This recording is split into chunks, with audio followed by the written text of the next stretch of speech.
concept of, in the first place, lechatchila, and there is bediavad, in a hindsight. When it's come to a certain commandments, there is a way that we wish to, and the way that we can get along.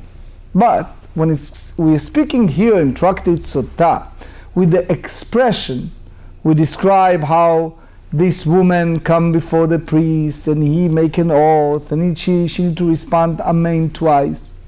The question we have is, if she's not speaking Hebrew, which unfortunately happened, as much as we like everyone to speak everything in Hebrew, the reality with the diaspora, segregation of Jewish community around the world, we facing reality that people do not understand Hebrew, and some people even speak but do not know what they are saying.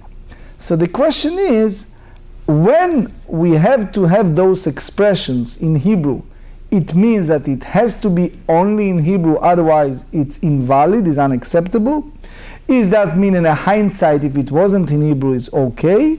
Is that mean that you can even at the first place use the language that the person understands? So here we are, beginning of the chapter 7, the Holy Mishnah, Tractate Sotah, page 32. Elu ne'emarin bechol lashon. Meaning, here are list of statements that came from our holy blueprint of life, the Torah, that tells us that you can use a language that the person understands and not necessarily the Lashon HaKodesh, the Hebrew language. Again, it's preferable, it's advisable, but if it's a question between just lip service without understanding versus a person that have his own language and fully comprehend what he's saying, it's lechatchila, it's better for them to understand. Number one, the subject of this tractate, Parashat Sotah, when the Kohen takes the oath, ask the Sotah, the woman that's suspected to be unfaithful, to express it in the matter of consent to an oath, it has to be in a language, obviously, that she know what he's saying. Uvidui ma'aser. There is a certain rules in the Torah that applies to certain years. We have the sabbatical year, the 7-year cycles. Then we have a specific years that a person needs to bring the tithe. So upon doing so, a person needs to make a special declaration. Declaration meaning he needs to confess. The Torah in Deuteronomy expresses the ritual involved with that. Has to be, at that time when he gets rid of all the tithe, has to be solely, it has to be in a language that the person understands. Kriyat Shema, we reciting the Shema morning and evening. So when it's come to language, if someone recites Shema not in a Hebrew language, did not fulfill his obligation. However, if he's fully understand the language that he recited, we're going to learn on the next page that it's okay. But here is the beauty. If you say Kriyat Shema and you not even understand what you're saying, is still fulfilling the mitzvah. For sure the Kabbalist will tell us that the soul understand it, but anyway, just saying it is fulfilling the mitzvah. The code said it on chapter 4. Utfila, reciting the Amidah, Shmoneh Esrei prayer 3 times a day. So this tefillah, that is the essence of tefillot, a person needs to understand what he's saying. So the idea is, if you're using other language, the code said Mishnah Berurah 101, in a hindsight is okay, but if you say it in Hebrew and you do not understand, you still fulfill it. Not everyone goes along fully on that. If you read the Shulchan Aruch Harav Baal Tanya, he differentiated between the first 3 blessings and the rest. He requested a full kavanah, full intent at the first part, meaning to have a level of comprehension when you're saying it. Anyway, Ubirkat Hamazon, the grace after meal, Ushvuat Ha'edut, which is the oath of testimony, when one take an oath that he does not have any testimony to provide on a given issue. Ushvuat hapikadon, an oath that one take upon deposit, where one take an oath that he does not have possession of another deposit, and then it turned that he wasn't truthful, so he needs to bring a special offering.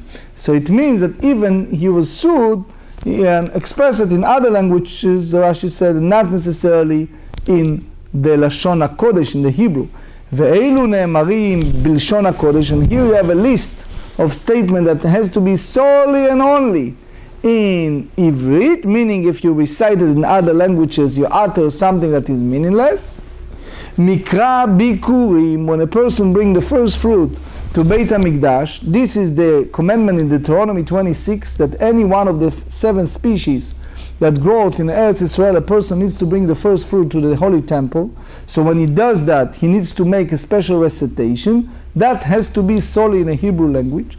V'chalitza, the mitzvah the Torah said in Deuteronomy 25. Deuteronomy 25 speaks about a man that passed away childless, and the surviving wife can go by Levirate marriage with the surviving brother. So when he acted upon that and make a Levirate marriage with the surviving wife, there is a certain statement needs to recite, and that statement has to be in the order and the language of the Hebrew, that it's written solely in the Torah, and that's the only way to say it.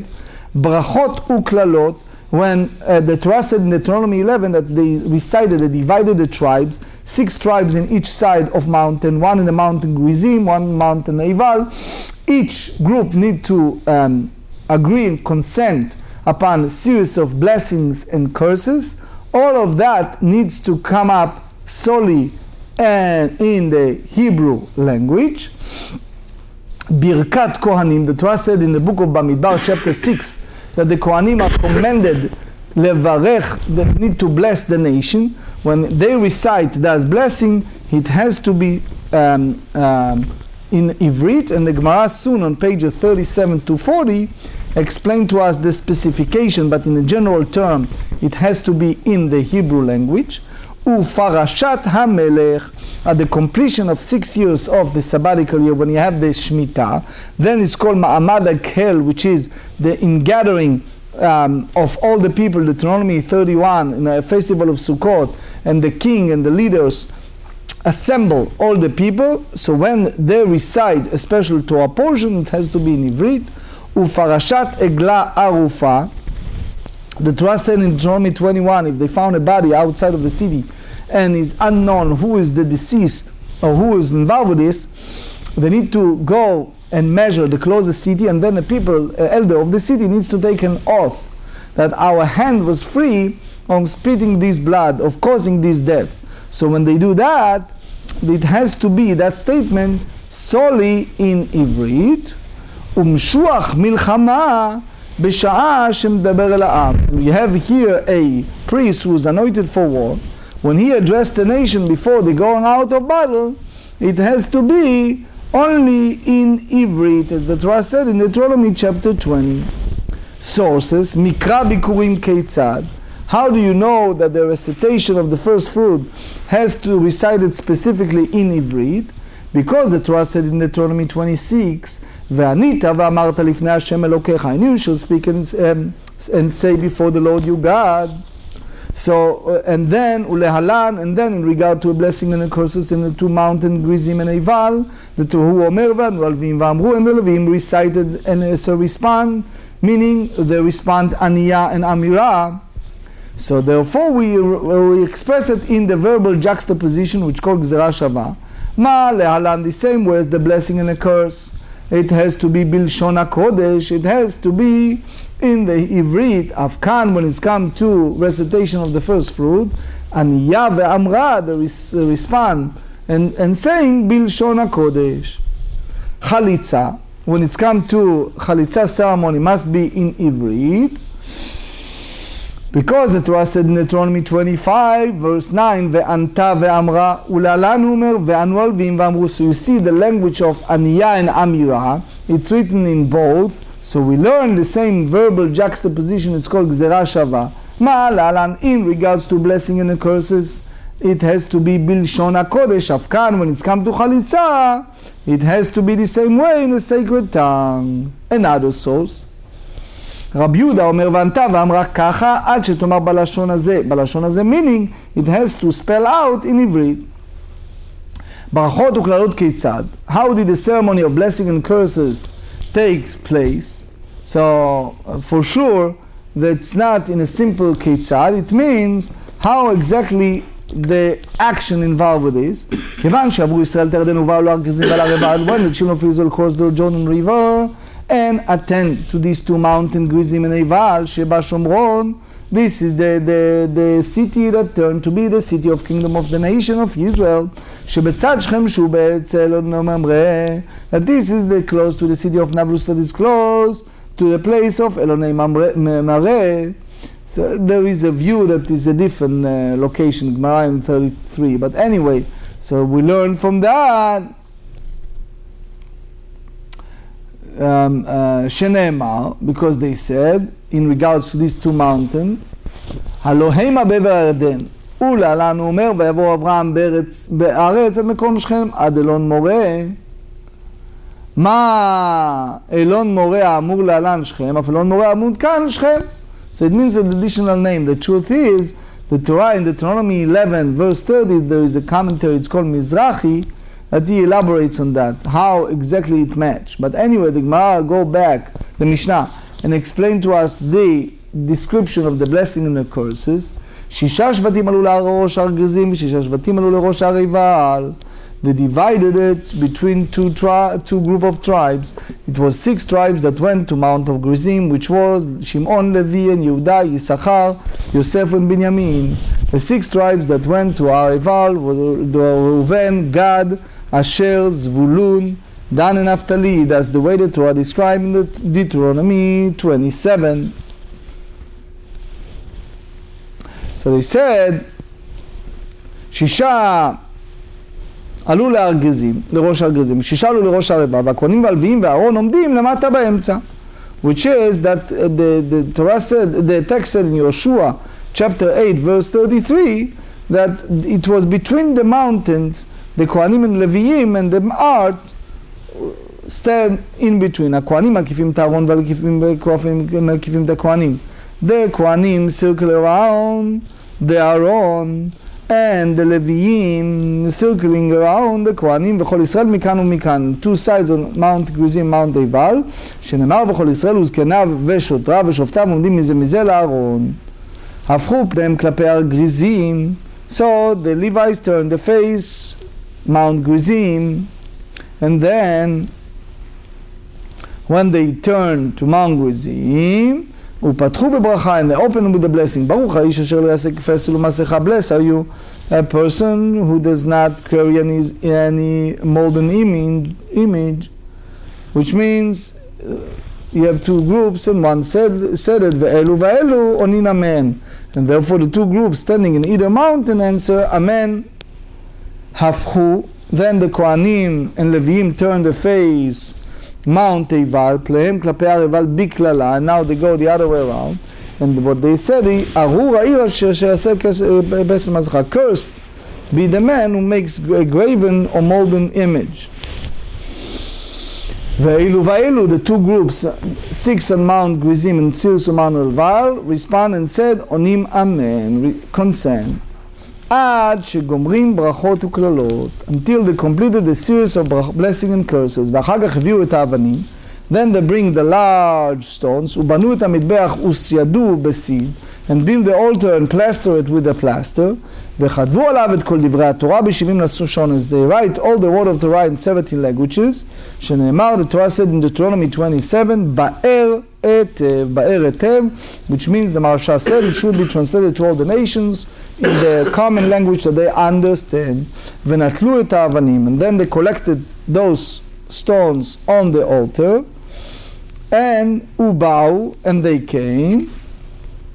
32b, ולנו במקומם. So Rashi said that they stay in a place called Gilgal, and they lodge over there in Gilgad, which means they carry the stones with them from Mount Eival to the location of their lodging, which was the place called Gilgad, and then they place that monument to commemorate that miracle of splitting the Jordan River based on the text in the book of Joshua chapter 4 and also further.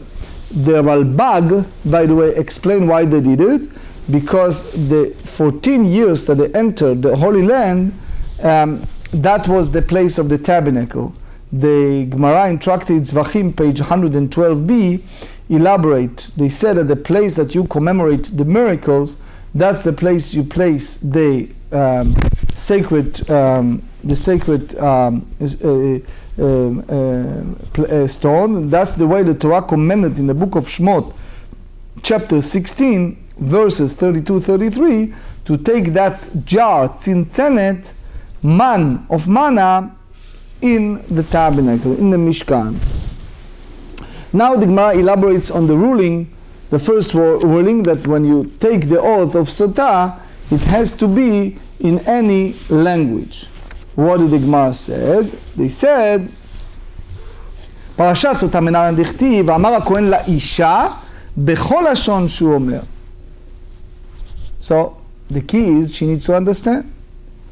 But not everyone goes along. Some said בכל לשון שהיא שומעת. She hear. Anyway, תנו רבנן, משמיעים אותה בכל לשון שהיא שומעת. על מה היא שותה? What's the cause of that? So the rabbis explain that that has to be preceding to that oath. ובמה היא שותה? על מה נטמאת ובמה נטמאת? Hey, you need to know what is all this ritual. Don't, one of the things that try to be in this litigation, the court system, I didn't understand what's going on.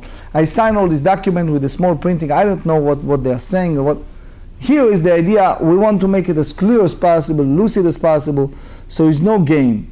So therefore, we have to make sure that she fully comprehend the discussion, the language, the expressions, and what it's all about. על מה היא שותה? לעסקי כינוי וסתירה. The reason that we have to reach the point of give her the bitter herb is because the husband warned her not to go in a certain man, and she did not follow that, and she found secluded with someone. ובמה היא שותה? במקרה דירה של חרס, in earthware that is not a pleasant jar. על מה נטמאת? על עסקי שחוק וילדות. So why she's become ritually impure? It's because the matter of levity and maturity. So the maturity, which means that it's not just for her. The Rashi said it's because of other women should hear what's going on and they should take it to the heart. If it was intentionally, unwittingly, etc. וכל כך למה? שלא להוציא לעז על המים המרים. All of that you do it in order to not to cast aspirations on the bitter water of the Sotah. If she committed adultery unwittingly or due to circumstances behind her control, the water will not affect her. That's Rashi. וידוי מעשר, מנהלן דכתיב, אמרת לפני השם אלוקי רבי ירתי הקודש מהבית ולפי אמירה מי-סוטה, בכל לשון שהוא אומר, meaning in any language.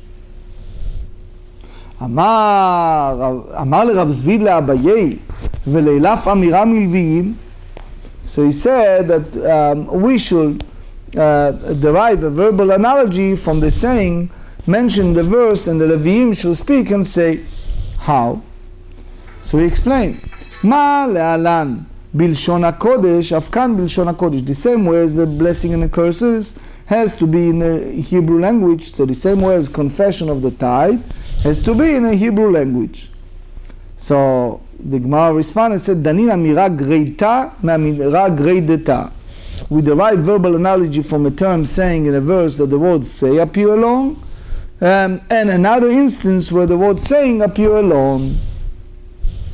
ואין דנים אמירה גרידתה מענייה ואמירה. But you does not derive a verbal analogy from the word saying that it's appear alone, as it does not the verse about the declaration of tithes, and in the verse that mentions speaking and saying, such as the verse concerning the Levites. Tanya Rabbi Shimon ben Yochai Omer, just visit his grave months ago. רבי שמעון בן יוחאי אומר, אדם אומר, שבחו בקול נמוך.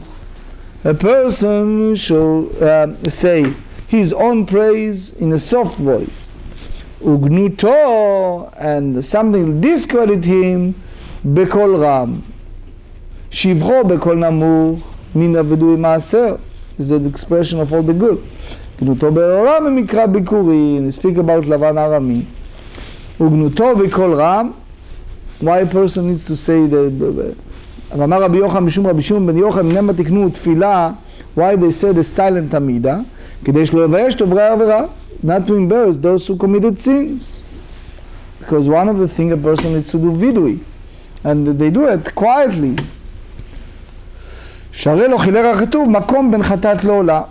There is no specification of location between a sin offering and burn offering. They slaughter the same location, which means people will not be aware who is a sin offering and they feel bad about it. לא תימא גנותו אלא אימא צערו. So you can say that it's not the gnut, but the sorrow in the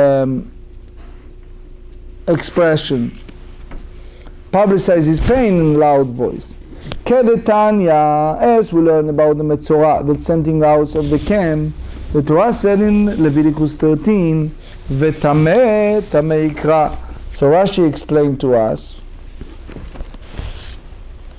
כלומר, סור מעליו שטמאו. So the Maharsha in חידושי הגדול challenged Rashi, because the מועד קטן, chapter 5, said, טמא יקרא, טומאה קורא לו פרוש. So I have a chance here to elaborate on this Rashi a lot. Not have time. So anyway, he declared out loud that he's impure. צריך להודיע צערו לרבים, ורבים מבקשים עליו רחמים. So he expressed his sorrow to public. So therefore, the masses will pray for his mercy on his behalf.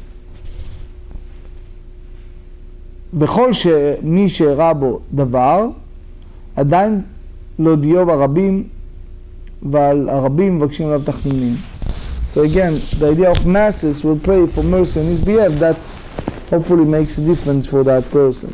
So that's what Rabbi Shimon ben Yochai meant in the Braita, that you should derive from the idea of Mikra Bikurim, that has to be out loud, because it's expression of pain, and therefore you need to do it for the masses out loud. Now the Gemara elaborates on the discussion between Rabbi Yochanan and Rabbi Shimon ben Yochai. Gufa amar Rabbi Yochanan mishum Rabbi Shimon ben Yochai mipnei ma tiknu tefila belachash. As you know, you walk in the synagogue, you have 3 times a day a silent devotion amida. We all know the story of Hannah. The text said in the book of Shmuel, when the biblical Hannah prayed for a child, the lips are moving. But why is the institution? The rabbi said it. שלא לבייש את עוברי עבירה.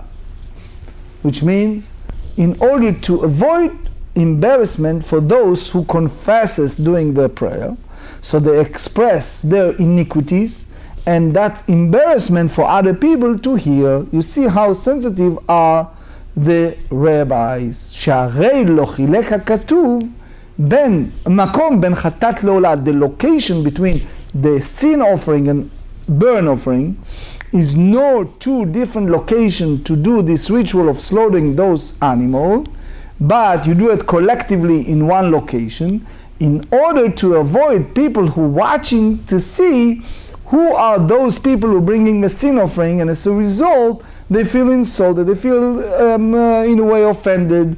They do not want to reveal their personal expression of remorse, of contrition, of sorrow at the front of strangers. So the Gemara said, is that true that we do not differentiate when it's come to expression of ritual or sacrificial offering between the sin offering and burn offering? Ve'ha'ika damim. So Rashi tells us, I explained it in the book, ve'ha'ika, כלומר, והרי יש סימנים אחרים להכירה, which is, basically, Rashi said that we do not want to embarrass, but דם חטאת למעלה, which means there is a split, it's called the חוט הסיכרה. So he said that the blood of the sin offering is sprinkled above, meaning on the upper half of the altar, ודם עולה למטה, and the blood of the burnt offering is sprinkled below on the lower half. So what do you see here? You see that you have a differentiation between the two. It's not that it's all melted together. So the Gemara responds and it said, Hatam, when it's come to this ritual with the blood, kohenu deyada, meaning only the kohen who officiate is the one who familiar with all of that, versus the public are not. And as a result, we avoid embarrassment for the one who brings the sin offering. So the Gemara said, "Ve'ika chatat nekeva ola zachar." The reality is when you're bringing those ritual animals, so the sacrifice of sin offering is the female, versus with the burnt offering is a male animal. So ola can be, it has to be only male. Individual sin offering has to be either kvasim, or goat or izim, but it has to be only female. Read in the Torah, Deuteronomy chapter 4. So therefore, if you bring a female to be slaughtered in the northern part of the temple yard, people know that it's a sin offering and he will be embarrassed. Hatam mikasya be'alya. You have this long tail, so they cover by the tail, and therefore the gender of the animal is not plainly obvious. Teinach kivsa. That's good when you say that it's a female lamb for sin offering. However, se'ira ma'ika lemeimar. But if you bring a female goat which does not have a tail, what you said, it's embarrassment. Hatam uyu deka machsif nafshei di ba'ala atu kivsa v'kamaiti se'ira. He embarrassed himself because he needs to bring the female lamb, and he brought a female goat, so therefore he caused himself that embarrassment. The Gemara further challenged that and said, Chatat da avodat kochavim, the sin offering that is brought for the idol worship, de lo sagi de lav sira, ma'ika lemeimar, hatam nichase ve'ezil. Idol worship, it's good for him to be embarrassed. Part of his atonement is embarrassment. Next one, any language, is Kriyat Shema, the reciting of Shema. So the Gemara said, Menalan, how do you know? Dichtiv Shema Yisrael, Bechol Lashon She'ata Shomea. Any language that you can hear and understand. Tanu Rabbanan, Kriyat Shema Kichtava, Divrei Rebbe, which is the Lashon HaKodesh, the Hebrew, V'chachamim B'kol Lashon. Sages said it can be in any language. Ma'itama de Rabbi, Omar Kra V'hayu B'havayatan Yehu, which means that they are, so they shall be. They should remain unchanged in the original language. Ve'Rabbanan. And what is the reason for the opinion of these sages that say that is any language? Amar Kra Shema Bechol Lashon She'ata Shomea, in any language that you can hear and understand. Ve'Rabbanan Name Haktiv Ve'hayu Hahu Shelo Yikra'ena Lemafreya, that you will not recite it out of order, which is the part of the commandment is not to switch the order in the recitation of the Shema, because as the Rambam tells us, Hilchot Kriyat Shema, chapter 2, and you see it in many other sources, that has to be in the proper order that was written. Ve'Rabbi shelo yikra'ena lemafreya menal. And how the Rabbi derived the idea that it has to be with the order? The answer is nafkale midvarim hadvarim. The Torah said 2 times the word words, their words. So employing the definite article teaching that it must be recited in a specific order in which it is written. Ve'Rabbanan, so did not derive for Ve'hayu, dvarim advarim lo mashma lehu. So it means you cannot derive any exegesis, any drasha from that. Ve'Rabbi name aktiv shma. But according to Rabbi Yehuda Nasi as well, isn't the word written here written, ההוא מבעי עלי, דעת שמע להשמיע לאוזנך מה שאתה מוציא מפיך. That you must hear, ears hear what's come with your mouth. You must recite Shema audibly, so you hear while reciting it. One of the things that we ask people to be quiet in a shul, etc., it's because you have to hear what you're saying. So you have the proper kavanah.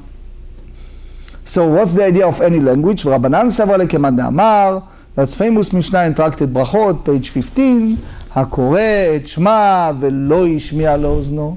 In a hindsight, if someone recites Shema in a manner inaudible to his own ear, יצא, is fulfill his obligation. Fulfill his obligation, we should remember that Rashi mentioned that over there it was a disputation between the Tanaim, how far you go. But the idea is, the word here, the rabbis understand, is referring to language that one uses.